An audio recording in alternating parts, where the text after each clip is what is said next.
Master क्यों बोलते, master क्यों बोलते हैं इनको? मगर इनका मास्टर कौन है? इनका मास्टर कौन है? इनका मास्टर कौन है? जोर से बोलो। इनका मास्टर मोदी है। जिसका मास्टर मोदी हो और मेरा और तुम्हारा मास्टर अल्लाह है, तुम किसको वोट दोगे? अल्लाह के नाम के लिए मास्टर कह रहा है, वरना बोलेंगे ये मजहब को लेकर आ रहे। इनका मास्टर मोदी है। और फिर हर बीजेपी वाला कह रहा है हम मोदी के परिवार के हैं, बोलते हैं ना, बोल हर बीजेपी वाला बोल रहा है हम मोदी के परिवार के हैं। मास्टर मोदी के परिवार का है, याद रखो। मास्टर मुजाहिद मोदी के परिवार का है और अख्तरुल ईमान किशनगंज के गरीबों के परिवार का है।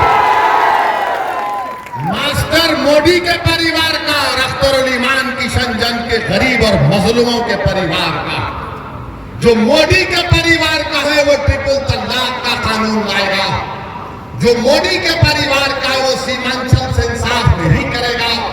जो मोदी के परिवार का है, मोदी ने कह दिया कि सीमांचल में घुसपैठी घुसते हैं। घुसपैठी कौन है? आप तमाम घुसपैठी मोदी ने कह दिया, क्योंकि ये मोदी के परिवार का है। CAA का कानून NPR NRC से आएगा। अब ये मास्टर जाकर बोल रहे हैं, ज्ञान बांट रहे, नहीं नहीं नहीं, CAA का कानून सिटीजनशिप देने का है, देने का नहीं है। मास्टर तुम्हारे बाप को सामने लाकर बिठाओ, हमसे बात करेंगे।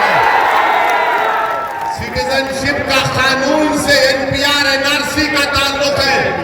CAA का कानून सिटीजनशिप के कानून से उसका ताल्लुक है। और याद रखो मास्टर, अगर NPR NRC होगा तो किशनगंज की किसी गवर्नमेंट की बिल्डिंग पे तुम्हारा नाम लिखा जाएगा और कोई बीजेपी संगी जाकर कहेगा कि मास्टर के नाम पर मुझे इतराज है, तो मास्टर आपको अपने दादा का बर्थ सर्टिफिकेट लाकर दिखाना पड़ेगा। दिखाओगे तुम? नहीं दिखा पाएंगे, कोई नहीं दिखा पाएगा। क्यों मोदी NPR NRC करना चाहता है? हम तमाम को शहरियत से महरूम करना चाहता है। ये बीजेपी JDU के लोग, ये मोदी परिवार के लोग हैं। हम गरीबों के और मजलूमों के परिवार के लोग हैं। याद रखो, आसाम में NPR NRC हुआ, सुप्रीम कोर्ट के बोलने पर 20 लाख लोग के नाम नहीं आए, उसमें 2 लाख मुसलमान थे। मैं नहीं कह रहा हूं, आसाम का मुख्यमंत्री हेमंत बिस्व शर्मा कह रहा है कि जो मुसलमान नहीं है उनको CAA कानून के तहत भारत की शहरियत दी जाएगी। और वो 2 लाख मुसलमान क्या करेंगे? वो फॉरेनर्स कोर्ट ट्राइब्यूनल में अपना मुकदमा लड़ेंगे। तो मेरे अजीज दोस्तों और बुजुर्गों, इसीलिए हम आपसे अपील कर रहे हैं कि 26 अप्रैल के दिन किशनगंज में आपको एक तारीख मनाना है। डरने और घबराने की जरूरत नहीं है। हम अगर जीत कर जाएंगे इंशाअल्लाह ताला तो 10 साल हमने बराबर फिरका परस्तों के खिलाफ हमने वोट दिया है।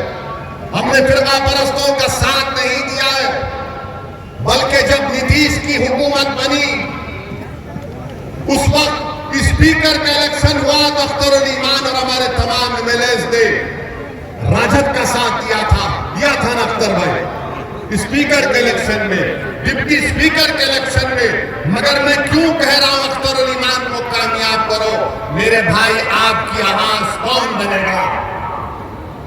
क्या तुम जावेद को अपनी आवाज समझोगे, मास्टर को अपनी आवाज समझोगे, या अख्तरुल ईमान को तुम अपनी आवाज समझोगे? फैसला करो, बताओ तुम्हारी आवाज कौन होगा? अख्तरुल ईमान होगा या जावेद होगा या फिर मास्टर होगा?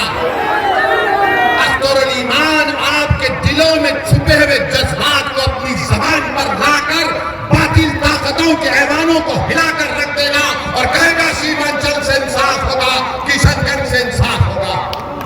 5 साल में ये कुछ नहीं बोल सके, कुछ नहीं बोल सकते ये पार्लियामेंट में। अरे हमारा भाषण होता तो बैठकर सुनते हैं जावेद। कभी कभी दिल में ख्याल आया कि जावेद साहब कुछ तो सीख लेते, हमारी इस भड़काऊ भाषण जो हम देते हैं आपसे अपील कर रहे हैं कि बहादुरगंज में एक तरफा वोट 26 तारीख को पतंग छाप पर बटन दबा कर दीजिए। पूरे इत्मीनान के साथ जाइए, एक नया इनकलाब सीमांचल और किशनगंज में पैदा करिए ताकि पार्लियामेंट में आपकी हकीकी आवाज जाए जो आपके मसाइल को हल कर सके। और हम आपसे वादा कर रहे हैं कि इंशाअल्लाह ताला अल्लाह आपके दुआ और सख्तर ईमान साहब को कामयाब करेगा। तो किशनगंज के हर पार्लियामेंट के विधानसभा में काफी सख्तर ईमान खोलेंगे, जहां पर एक आदमी बैठेगा आपकी तकालीफ को नोट करेगा। अगर अख्तर ईमान दिल्ली में सीमांचल की लड़ाई लड़ेंगे तो मेरी आपसे दबन गुजारिश है कि बहादुरगंज के इन तमाम तकालीफ और किशनगंज की तकालीफ को दूर करने के लिए, अपनी सियासी क़यादत को मजबूत करने के लिए और किशनगंज के गरीब और मजलूम अवाम की हकीकी आवाज को पार्लियामेंट तक पहुंचाने के लिए हम आपसे अपील कर रहे हैं कि 26 तारीख को पतंग के निशान पर रोक दीजिए। और हम इस उम्मीद से जा रहे हैं कि दोबारा जब बहादुरगंज को आएंगे तो यहां से आपका MP अख्तर ईमान होगा इंशाअल्लाह।